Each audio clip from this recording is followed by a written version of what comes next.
उनको लेकर मैं पहुंचा हूँ ढूंढता हुआ। और नबी सल्लल्लाहु अलैहि वसल्लम खाने काबा के साए में अपनी चादर से टेक लगाए बैठे हुए थे। हम लोग पहुंचे हैं, हमने अर्ज किया कि अल्लाह के नबी साहब, आप देख रहे हैं कि कौम ने क्या किया है हमारे साथ, क्या हमारे लिए आप अल्लाह से दुआ न करेंगे?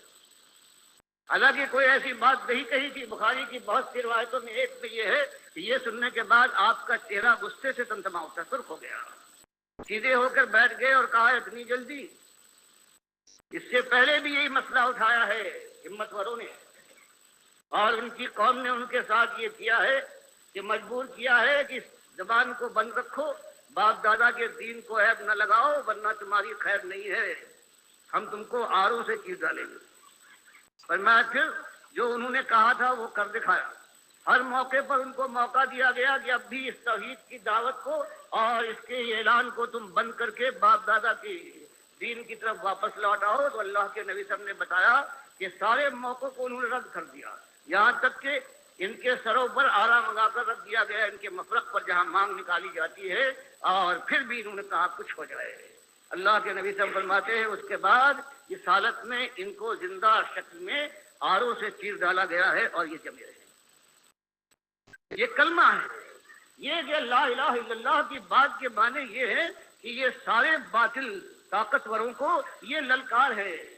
ये इख्तिदार से कहा जाता है कि तुम, अल्लाह ने तुम पर जो एहसान किया है, एहसान फरामोशी करने वाले खुद मुख्तारी का दम भरता है, उसके पैदा किए पैदा हुआ, उसके खिलाए खाया है तूने, उसके मारे मरेगा, और उसके बाद अगर सीधा न हुआ तो जहन्नम की आग का ईंधन बनेगा।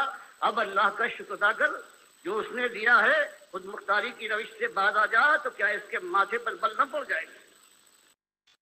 और ये दौलत वाला, हराम खाने वाला, जो खजाने का साग बनता है सूद से, बेईमानी से, फरेबकारी से, और सबसे बड़ा ये फरेबी जो अल्लाह के दीन को बेचता है, दुनिया का माल खाता है और उसके बाद अल्लाह के रास्ते से रोककर उसको शैतान की राह पर डाल देता है।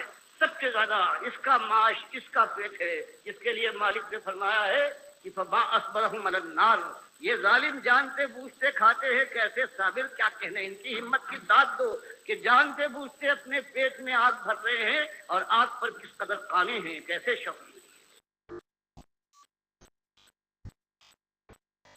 तो ये मसला उठता गया है, बढ़ता गया है।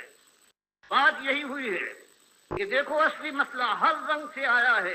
वो जात का मसला हो, अल्लाह ने खोल कर बयान किया कि अल्लाह की जात